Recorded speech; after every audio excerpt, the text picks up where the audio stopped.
आज नहा लूंगी। इतनी ठंड में तो बिस्तर से निकलने का ही मन नहीं कर रहा। नहाऊंगी कैसे? पर बिस्तर से तो निकलना पड़ेगा ही, अब ये माई का थोड़ी ना है। कपकपाते हुए बिस्तर छोड़कर आंचल उठती है और अब कपड़े लेकर सीधा बाथरूम में चली जाती है।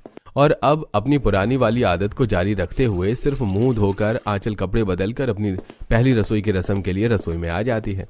आंचल को खाना बनाते बनाते उबासी आने लगती है कि तभी आंचल की जेठानी शगुन रसोई में आती है।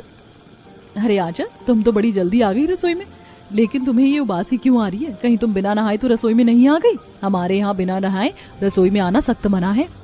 हे भगवान, अब मैं क्या करूं? अगर मैंने इन्हें बता दिया कि मैं बिना नहाए रसोई में आई हूँ तो ये तो मुझे शादी के अगले दिन ही लात मारकर मायके भेज देंगे।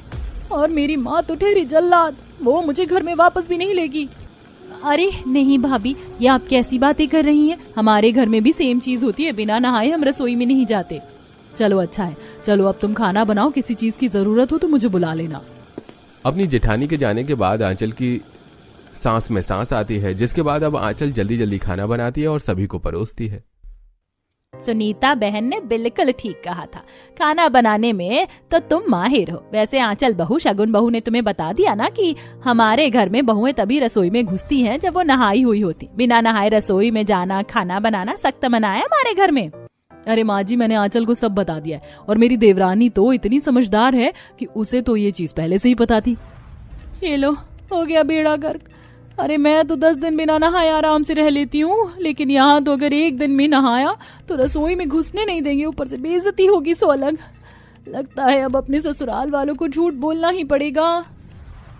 रोज नहाने वाली आदत को बदलने के बजाय अब आंचल अपने ससुराल वालों से झूठ बोलना शुरू कर देती है। ऐसे ही एक दिन, अरे आंचल, मैं तुम्हें आधे घंटे पहले बोलकर गया था कि हीटर बंद करके उठ जाओ। जितना हीटर के सामने सोती रहोगे उतना ही शरीर में आलस आएगा।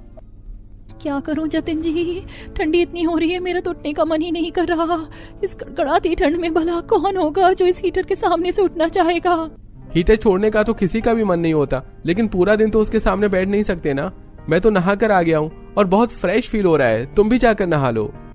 आंचल जतिन को अपना सच नहीं बता सकती थी, इसलिए वो कपड़े लेती है और जब आंचल जाकर नहाने के लिए बाल्टी में पानी भरने लगती है तो हे भगवान, ये पानी है या बर्फ?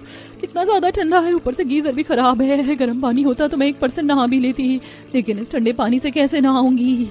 हाँ, आइडिया। आंचल कपकपाते हुए ही ठंडे पानी से अच्छे से हाथ मुंह धो लेती है और जैसे ही आंचल कपड़े बदलकर बाथरूम से बाहर निकलती है तो देखती है कि सामने उसकी जेठानी खड़ी है। भाभी, आपने तो मुझे डरा ही दिया।